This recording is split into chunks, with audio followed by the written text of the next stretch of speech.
Hey folks, this is Chris with Oregon Figs. It is October 5th, 2022. I have a special guest today. I have Steve from Go Figure Farms out from Maryland visiting Oregon. And we're going to try two figs today. This one is Long d'Ute, the big one. And the small one, those are little pieces of Black Zadar main crop. Looks like candy to me. So we'll start with the quarters of the LDA, and then we'll see what we think. So this was a good sized fig. It looks like it's ripened a little bit better than the last one. The last one had that issue with the stem, and I don't think it was properly ripened. So is this the one we picked yesterday? This is the one we picked yesterday. Yeah.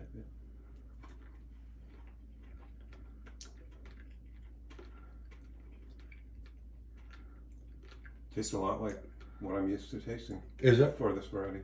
So to me, this has got still some of that kind of a pasty. It's a strange texture. Creamy pasty. Yeah. Yeah. And fair amount of seed crunch. Yeah, a lot of seed crunch. The skin has a little sweetness to it. It's not too tough. It's a very nice fig. Yeah. Really nice, yeah. Not super sweet, but sweet enough. Exactly, yeah. Really pleasant. Really a pleasant fig. Yeah. Okay, you ready to try the little piece of Black Zadar candy? So, going back to the LDA, what do you think about growing LDA in Maryland? Yeah, we certainly can ripen them to this quality, but you do need a stretch of drier weather. It doesn't do well in the rain, for me anyway. If you get, it's such a large fig that if it's been raining for quite a bit, the figs kind of, take on more water, they get more juicy, and then swell more and split more, and they're just more sensitive to insects. But if you can get a stretch of drier weather, yeah, they're really good. And one fig is a fair amount of really high quality tasting experience. The other thing about this fig that is suitable for the East Coast is that it's not a very late fig. I grow it in ground in zone 7A. It does really well. It's very cold hardy, yeah, so it's got a lot of good things going for it. It's probably not in my top 5, but I don't know, maybe it's in my top 10 of figs to grow in the ground. Oh, excellent. So, yeah, I'm excited to try more of them. Yeah. I'm not really so certain about that creamy getting into the pasty part. I think I like the creamy. Like we had a Black Grape Marius yesterday that was just creamy and kind of like so pleasant to eat. I'm hoping maybe this one will get more like that. But it's still only the second fig off the tree and ground, so it's got some time to improve. Now the next one we're going to do is Black Zadar. It's just a little tiny piece. We're each getting a little tiny piece of it, but you can see how well ripened it is. And I've never had Black Zadar main crop. I've only had one Breva in my life, so this is new for me. This fig, I've had a few off of my tree, but the pulp hasn't been this dark as it was on this this small fig that you have here. And so yeah, it's probably climatic difference, but it's really good. It's sweeter than the other one. It's been ripening longer, I guess. That's part of it. But maybe a hint of licorice or something along those lines. I get the same thing. I'm getting the black licorice. Yeah. Anise. I'm getting that flavor. I'm getting the sweetness level is like it really high. It really is candy, and I didn't expect it to be that good. When I looked at it is really good. Whether or not you get enough productivity off your tree as it gets older and more mature is a question, I guess. You'll have to think about that. But exactly, I've been told you need to really let Black Zadar hang for a long time if you can. Now, how does that equate to you growing it back in Maryland?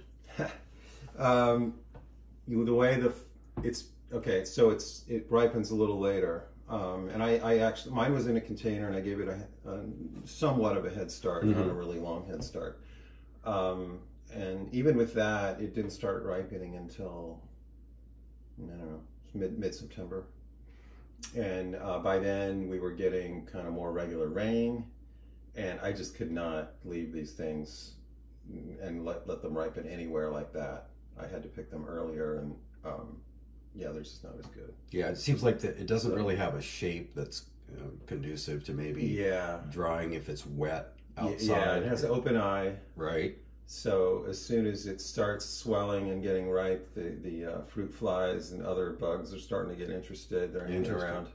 Ants. I didn't notice any ants on yours, but we definitely have issues with ants as well. Yeah, for some reason we don't have issues with ants here. The only thing we've had for pest issues this year, I've seen a couple of cucumber beetles on it, and then I've seen some other little small bugs, and I've seen a couple spots where they'll chew into the outside, but yeah, it's not a problem, even to the point where I've put organza bags on things, so we haven't had the bird issue. And I mentioned to you yesterday when we first moved here, my wife was feeding the birds. And there were a lot of birds coming into the property, and it was cool because we both love birds, but our neighbor who had been growing blueberries for years said, all of a sudden, all of our blueberries are gone this year. This has never happened before. And I said, you know, it might be the fact that you're feeding the birds. So she stopped feeding the birds, and we just don't have any pressure from the birds now. So that's worked out really well for us. But yeah, I think Black Zadar, I've only, just started ripening them, so this is a new experience for me. So would you consider Black Zadar early, mid-season, or late? Probably somewhere between mid and late. Okay. Yeah, for me. I was guessing the same because we actually got a couple to ripen this year, and it's a shorter season. Okay. So they weren't ripening like with the Mount Etnas or with Campaniere or Brown Sugar Crunch, which are all fairly. They're kind of, to me, they're right in that early / mid-season. They're not the true really earlies, like maybe Iranian Candy, RDB. Definitely not. Right. Yeah. And yeah, it's funny. I took for just a joke, I took a picture of the most disgusting looking Black Zadar fig.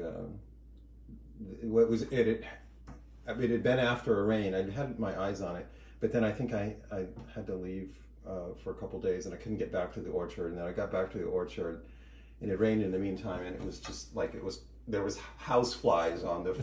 I mean, it was so disgusting that the house flies were checking it out. Right, and it's not really a very pretty fig to begin with. I mean, exactly. It's, exactly. Tell it like it is. It's kind of an ugly fig. Right. But it's got that brown color. Yeah, it'll be interesting to continue to experiment with it and see if I can get it to actually ripen sometime in a normal year in September. Yeah, and then but the big caveat here is, what about the Breva? If it actually produces a significant amount of Breva, that could make it a winner too. So I don't think many people have done really extensive experimentation out here with it, and I've got one in ground, and I was thinking about culling it, but for now she's going to stay in ground, and we'll see what happens. So anyways, well, thank you so much for joining us, Steve. Steve is one of the fig gurus that's been around for a long time, and when Steve speaks, people listen. Thanks for watching, you guys. Giving me more credit than I deserve. Well, I don't think so. All right, take care, everybody.